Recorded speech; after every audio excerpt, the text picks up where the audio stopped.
Levítico capítulo 23.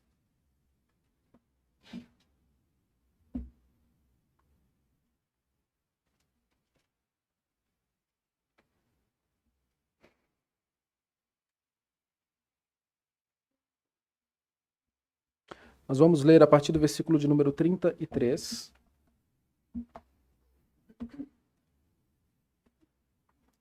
Levítico 23, a partir do versículo 33. Até o versículo de número 44.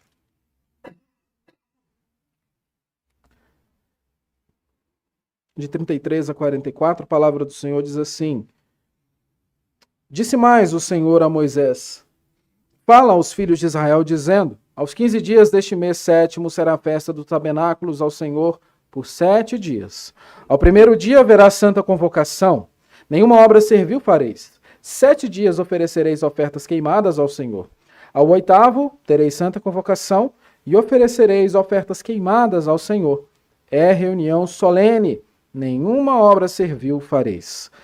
São estas as festas fixas do Senhor, que proclamareis para as santas convocações, para oferecer ao Senhor oferta queimada, holocausto e oferta de manjares, sacrifícios e libações, cada qual em seu dia próprio, além dos sábados do Senhor e das vossas dádivas e de todos os vossos votos e de todas as vossas ofertas voluntárias que dareis ao Senhor. Porém, aos 15 dias do mês sétimo, quando tiverdes recolhido os produtos da terra, celebrareis a festa do Senhor por 7 dias. Ao primeiro dia e também ao oitavo haverá descanso solene. No primeiro dia tomareis para vós outros frutos de árvores formosas, ramos de palmeiras, ramos de árvores frondosas e salgueiros de ribeiras, e por 7 dias vos alegrareis perante o Senhor vosso Deus. Celebrareis esta como festa ao Senhor por 7 dias, cada ano. É estatuto perpétuo pelas vossas gerações. No mês sétimo a celebrareis. 7 dias habitareis em tendas de ramos. Todos os naturais de Israel habitarão em tendas, para que saibam as vossas gerações que eu fiz habitar os filhos de Israel em tendas quando os tirei da terra do Egito. Eu sou o Senhor, vosso Deus. Assim declarou Moisés as festas fixas do Senhor aos filhos de Israel. Oremos ao Senhor mais uma vez. Senhor Deus, nós lemos a Tua palavra a respeito desta festa que não é comum e nem faz muito sentido para nós, na nossa cultura, algo bem distante de nós, mas nós sabemos, ó Deus, que é a Tua palavra e o Senhor tem lições a nos ensinar, o Senhor tem poder para falar conosco e nós queremos Te ouvir. Prende a nossa atenção na Tua palavra e na exposição dela, que não nos desviemos a atenção, mas que o nosso coração inteiro esteja devotado àquilo que Tu desejas nos ensinar. Por isso fala o nosso coração, em nome e por amor de Jesus Cristo. Amém. Eu vejo que as crianças hoje estão com condições de desenhar, e eu vou pedir um desenho para as crianças. Cadê? Tem 2 aqui. Tá aqui no chão? Ah, sim. Tá bom, temos 4, 5... Preste bastante atenção o que vocês vão desenhar. Bem bonito. Vocês vão desenhar um navio bem grande. Vocês conhecem um navio? Já viu um navio? Consegue desenhar um bem grande? Então vocês vão desenhar um navio bem bonito, cheio de janelas, para vocês poderem viajar nesse navio. Isso que vocês todos vão fazer. E eu vou explicar para vocês e para os adultos por que a gente está falando de navio. Quando nós estudamos a história da nossa igreja, da nossa denominação e também dos Estados Unidos de uma forma geral, nós percebemos os primeiros colonos daquela Nova Inglaterra chegando de navio. E um dos principais deles, por ter sido talvez o primeiro, data ali do século XVII e é um navio chamado Mayflower. Esse navio aportou na costa de Massachusetts, na cidade chamada de Plymouth, e ali trazia consigo os peregrinos. Quem eram esses peregrinos? Homens fiéis, crentes no Senhor, e muitos deles pastores que estavam fugindo da Inglaterra por razões de perseguição religiosa. Eram os chamados puritanos, que não se conformavam com a maneira como a igreja da Inglaterra se portava e por essa razão a coroa inglesa ordenou persegui-los. Muitos foram expulsos de casa, perseguidos com prisão, inclusive a morte. E por essa razão se viram na necessidade de sair daquela localidade e vieram mais para o lado de cá, chegando aqui na região dos Estados Unidos, na atual Massachusetts, em 1620. Esses peregrinos, após descerem ali do navio, e essa chegada é muito conhecida e comentada, a primeira coisa que eles fizeram foi um acordo, o chamado o Pacto de Mayflower. Esse Pacto de Mayflower é justamente um acordo, quase que uma constituição, a respeito de como eles viveriam ali. E uma coisa que marca esse pacto é justamente a intencionalidade de uma vida para a glória de Deus. Toda a vida para a glória de Deus. Esse é o lema dos puritanos e eles trouxeram isso na bagagem. E ao descer daquele navio, ali sendo recebidos pelos índios de uma etnia chamada Wampanoag, eles recebem com muita alegria e os índios os ensinam muita coisa sobre agricultura e eles celebram ali um grande banquete que ficou conhecido como Ações de Graças. Por isso que em novembro isso é realizado na cultura americana e é algo muito bom que nós temos trazido para cá também. Então nós já tivemos por 2 anos o nosso almoço de ações de graças e teremos também no mês que vem este almoço. Justamente porque marca esse dia de ação de graças contando quando os peregrinos chegaram. É uma história bonita, interessante e faz-nos pensar a respeito desse tipo de êxodo, esse tipo de migração. Coisas que muitos de vocês aqui passaram, vindo de outros estados para cá, ou até mesmo alguns em relação a países. Nós temos histórias na nossa família de pessoas que vieram para o Brasil ou pessoas que daqui foram para outros lugares. A verdade é que todos nós estamos viajando. Nós estamos fazendo uma viagem neste exato momento. A cada minuto que passa, nós estamos mais perto do nosso destino. A cada instante, nós já estamos andando um pouquinho mais para o lugar onde nós teremos de chegar. Às vezes nós não percebemos, mas isso está acontecendo. Os filhos estão crescendo, os cabelos estão embranquecendo. Não olhei por você, foi acidente. Os cabelos estão ficando brancos e a gente vai percebendo que logo, logo a nossa senha vai ser chamada e nós estaremos em um determinado lugar. O que nós queremos falar com isso, meus irmãos, é que somos todos peregrinos. E é sobre isso que nós falaremos nessa noite, porque o texto que nós lemos fala de um povo que peregrinou, um povo que saindo de uma terra inimiga de Deus, caminha até uma terra que o próprio Deus os entregou. Uma terra que mana leite e mel, uma terra dada por Deus. E essa caminhada foi marcada por uma história belíssima. E a festa que nós estamos vendo hoje é justamente para fazer o povo lembrar sobre isso. Então, para nós entendermos o que o capítulo 23 está nos falando, são sobre as festas. Nós vimos, e se você não assistiu às outras pregações, acesse o nosso canal no YouTube, lá tem a playlist, você pode assistir às outras pregações sobre as outras festas.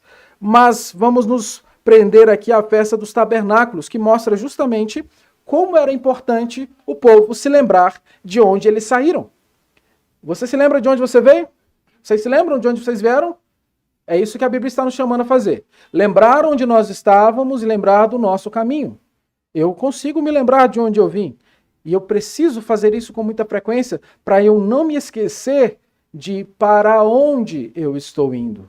Saber de onde viemos é fundamental para entendermos onde estamos e para onde iremos. Por isso, o povo de Deus tem essa festa justamente para trazer à memória aquela habitação em tendas no deserto enquanto caminhavam rumo a Canaã. É verdade que eles poderiam ter chegado muito mais rápido, mas em razão da pecaminosidade e tantas outras coisas, isso não aconteceu. Mas eles habitaram em tendas e Deus deseja fazê-los lembrar disso. O que nós estamos vendo é que uma festa de alegria, uma festa que durava 15 dias, como nós vimos, e é uma festa que traz uma história muito bela, a história do próprio povo. Então vejamos aqui os versículos 33 e 34, em que disse mais o Senhor a Moisés: fala aos filhos de Israel, dizendo, aos 15 dias deste mês 7º será a festa dos tabernáculos, ao Senhor por 7 dias. Então nós estamos vendo que é uma festa de 7 dias. Teve gente que chegou de festa agora. Já pensou 7 dias de festa? Dá para cansar, né? E também para gastar muito, com certeza. Mas 7 dias de festa é assim que o povo celebraria ao Senhor. 7 dias habitando nessas tendas para poder lembrar que o povo caminhou por um longo período e assim eles viveram. Primeira lição que nós estamos vendo sobre o fato de vivermos como peregrino é que para nós vivermos como um peregrino, nós devemos também desfrutar do descanso no Senhor. Mas como assim descanso? Vai habitar em tendas e descansar? Sim, exatamente isso. Veja a partir do versículo 35. Ao primeiro dia haverá santa convocação. Nenhuma obra servil fareis. Semana passada nós falamos sobre isso. Por que nenhuma obra servil? Por que o povo deveria descansar? E por que o descanso era tão presente nessas festas? Porque quando se trata da redenção, quando se trata da obra que o Senhor faz na minha e na sua vida, nós descansamos. Não somos nós quem damos passos em direção a Deus. Não somos nós e nossas mãos que trabalham para que Deus então se compadeça e encontre em nós mérito e nos alcance. De maneira nenhuma. É Deus quem nos coloca numa posição de descanso e realiza toda a obra e aplica na nossa vida essa obra tão maravilhosa. Então, enquanto temos festa como essas aqui do capítulo 23, nós estamos vendo justamente o povo de Deus sendo chamado a descansar, porque é momento de descanso, não é momento de trabalho, é momento de lembrar que Deus fez algo enquanto eu e você fazíamos tudo contrário ao que Deus desejava na nossa vida. Por isso, para vivermos como peregrino, melhor dizendo, viva como um peregrino, desfrutando do descanso do Senhor. Essa festa que durava 7 dias e começava no 15º dia do mês, do 7º mês, uma festa de alegria, celebração pela colheita, e o povo deveria habitar nessas tendas, e eles tinham aqui o chamado ao descanso. Irmãos queridos, nós temos falado muito sobre isso, sobre descanso, porque eu sei muito bem como anda a vida de vocês. Eu sei que vocês trabalham muito e que muitos de vocês realmente não têm tempo para muitas coisas. Mas esse descanso vai muito além também da nossa condição física. Envolve principalmente a nossa condição espiritual. Sabe por quê? O fato de você tirar um tempo na sua agenda e estar aqui hoje para prestar culto não significa necessariamente que neste momento você esteja descansando no Senhor. É possível, em razão da nossa carne, das nossas debilidades, que a nossa mente se esvaia e passe pelos nossos problemas, pelas nossas preocupações e não nos prendamos ao que estamos de fato fazendo aqui. A Bíblia está chamando tanto a mim quanto a vocês todos a descansar no Senhor. E descansar quer dizer deixar todas as nossas preocupações aos pés da cruz. Deixar todas as nossas dúvidas, anseios, temores, aflições, angústias, tudo isso precisa ser depositado aos pés do nosso Senhor Jesus Cristo. Porque muitas vezes nós estamos carregando fardos que o nosso Senhor Jesus Cristo já tirou dos nossos ombros. É como se pegássemos o jugo, e o jugo é aquela peça colocada sobre os animais para arar a terra. O jugo que foi retirado de nós e colocado sobre Jesus Cristo, por vezes nós pegamos de volta e colocamos nos nossos ombros. E não descansamos. Queremos resolver todas as coisas. Queremos dar conta de tudo. E quando percebemos que não está no nosso controle, entramos em desespero. A verdade é que nunca esteve no nosso controle. É muito comum, quando uma pessoa está enferma ou numa situação muito delicada, as pessoas chegarem no pedido de oração e dizer: agora é só Deus. Agora é só Jesus. Agora é só Jesus?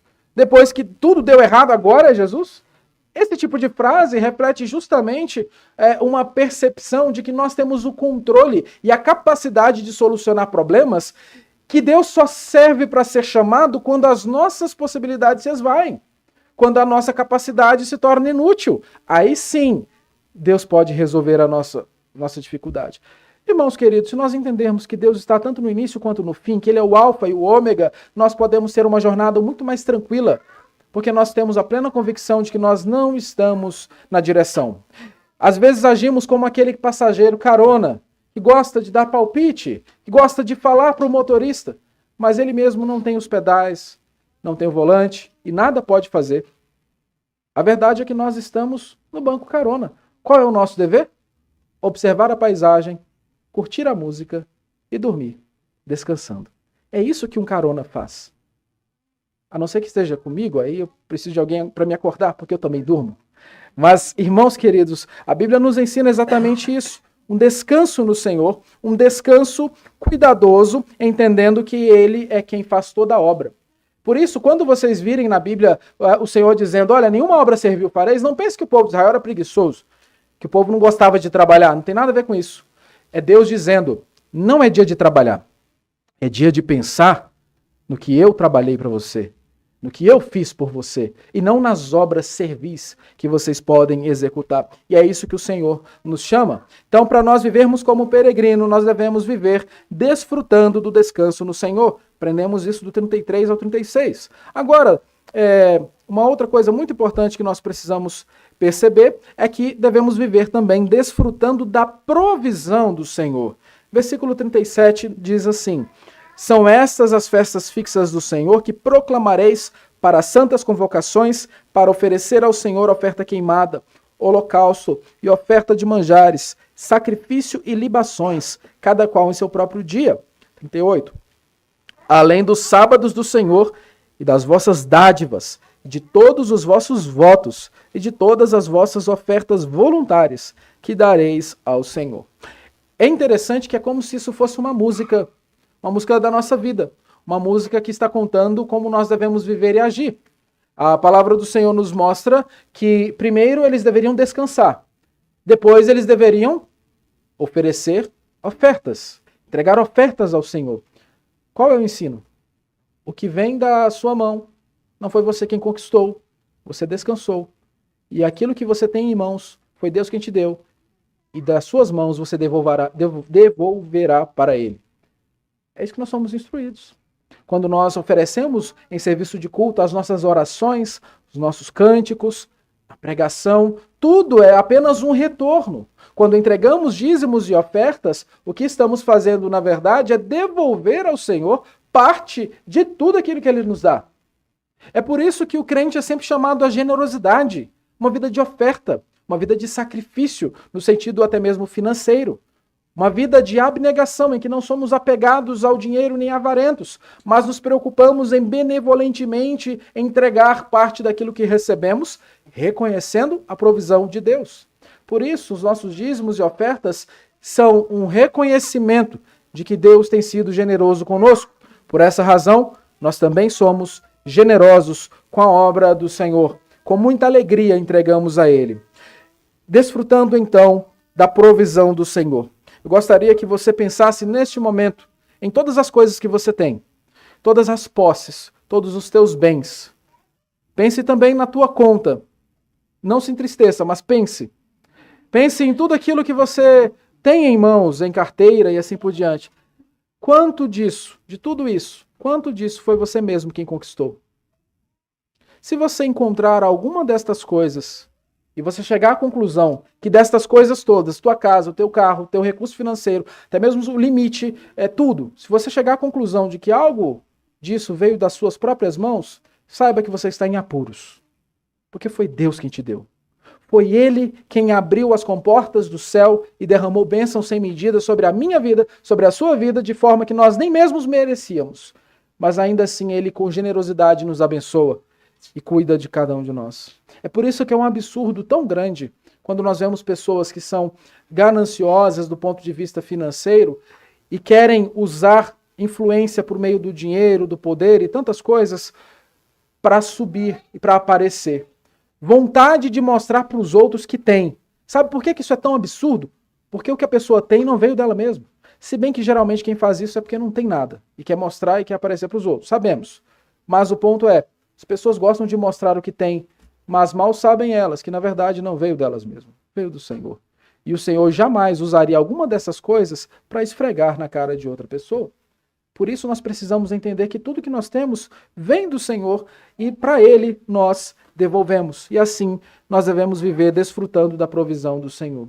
Eu sei que às vezes a situação fica difícil, as coisas estão caras, o dinheiro às vezes parece que não vai dar, a conta não vai fechar, mas saiba de uma coisa, Deus cuidou de você até esse momento. Ele vai continuar cuidando de você. Quando precisar de remédios que são mais caros, quando precisar de coisas que estão além da sua capacidade financeira, saiba de uma coisa, Deus está cuidando de você. E você, vivendo em fidelidade com Ele, certamente Ele te abrirá portas que você sequer imagina. E se porventura Ele não abrir portas, Ele vai consolar o seu coração de tal forma que você descansará nele, porque você é grato pela provisão do Senhor. Agora, a partir do versículo 42, nós vamos observar que nós devemos viver como peregrinos, desfrutando da presença do Senhor. Versículo 42. 7 dias habitareis em tendas de ramos. Todos os naturais de Israel habitarão em tendas, para que saibam as vossas gerações que eu fiz habitar os filhos de Israel em tendas, quando os tirei da terra do Egito. Eu sou o Senhor, vosso Deus. Deus ordena que o povo vivesse em tendas como um memorial, como uma lembrança daquela jornada no deserto, porque aquelas cabanas frágeis, feitas ali de galhos e árvores, nada tão forte como uma casa, simbolizava justamente o que o povo é. Como a Bíblia nos chama, somos como um vaso de barro, somos frágeis. Mas o mais importante não é o fato do povo ter habitado no deserto, é o fato de Deus ter habitado no meio do povo. O fato do tabernáculo ter sido construído para que o Deus se manifestasse e se fizesse presente no meio do povo. Percebam que o versículo 43 é bem enfático ao dizer: eu sou o Senhor, vosso Deus. Nós podemos desfrutar da presença de Deus. Isso é algo magnífico. É maravilhoso saber que nós desfrutamos da presença de Deus nesse momento, nesse instante nós podemos fazer isso. E nós não precisamos de absolutamente nada de extraordinário, de chocante, de emocional para acontecer na nossa vida, de forma que venhamos a girar, a cair, a falar coisas que nós não compreendemos. Nós sabemos que Deus está presente no nosso meio quando Ele toca no nosso coração e nos mostra que nós precisamos descansar. E nos mostra que nós precisamos agradecer pela provisão. E nos mostra que nós precisamos sempre reconhecer que Ele está cuidando de cada um dos nossos momentos. Amados, nós por vezes esquecemos disso. Deus está conosco em todos os momentos. Isso costuma ser um consolo para quem está doente, para quem está enfermo, quem está passando dificuldade. Mas isso costuma ser um terror para quem está vivendo uma vida em pecado. Todos, absolutamente todos os teus pecados, e os meus também, todos eles, são cometidos diante do rosto de Deus. Não há nenhum que Ele não veja e que Ele não saiba, ainda que outras pessoas possam não saber. Percebam essas duas faces. Por um lado, nos alegramos com muita felicidade, porque Deus está vendo o nosso sofrimento, está vendo as nossas dificuldades, está vendo a nossa aflição. Por outro lado, o terror. Ele sabe aquilo que ninguém sabe. Como que isso chega para o nosso coração? Como que essa fala soa aos nossos ouvidos? E o Senhor diz: eu sou o Senhor. Essa afirmação belíssima que nós encontramos, eu sou o Senhor, vosso Deus, parece algo simples, muito corriqueiro no Antigo Testamento, mas o que nós estamos vendo aqui é de uma profundidade que não seríamos capazes de falar no tempo que temos somente desse trechinho do versículo. Quando o Senhor diz eu sou o Senhor, Ele está fazendo aquilo que nós chamamos de revelação. Ele está se revelando ao povo. E não somente isso, Ele está chamando aquele povo por posse ao dizer vosso Deus. Em momento nenhum é o povo que diz tu és o Senhor, o meu Deus. Percebem isso? É Deus quem fala. E é isso que Ele faz na nossa vida. Ele me chama e chama você pelo nome e diz, eu sou o seu Deus. Eu sou o Senhor. E talvez Ele esteja te chamando já há um bom tempo e você tem se fingido de surdo. Você tem agido como quem não ouve. Saiba de uma coisa, o Senhor está te chamando hoje e dizendo essas palavras. E se você crer, como nós lemos no Evangelho de João, no capítulo 1, naquele versículo que diz, deu-lhes o poder de serem feitos filhos de Deus, a saber, os que creem. É muito comum dizer, todo mundo é filho de Deus. Não, esse versículo está nos dizendo que os filhos de Deus são os que creem. É exatamente isso. Então, se você crê no Evangelho, saiba de uma coisa, Deus te chama hoje de filho. E Ele diz para mim e para você, eu sou o Senhor, vosso Deus. E assim nós podemos desfrutar da presença de Deus. Quando essa festa passou a ser celebrada no primeiro século, na época do nosso Senhor Jesus Cristo, nós vemos na história, e os historiadores comprovam isso, que vários outros elementos foram incorporados nessa festa. Principalmente o uso de luminárias. Você já deve ter ouvido falar sobre a festa das luzes. Tem muito a ver com essa cultura. E o povo de Israel costumava colocar luminárias acima de suas casas, e a cidade ficava muito bem iluminada. Por isso é bem provável que quando nosso Senhor Jesus Cristo se depara com esta festa, e você pode ler isso no Evangelho de João, é bem nesse contexto que ele olha e diz: eu sou a luz do mundo. Ele ressignifica toda essa festa. Por quê?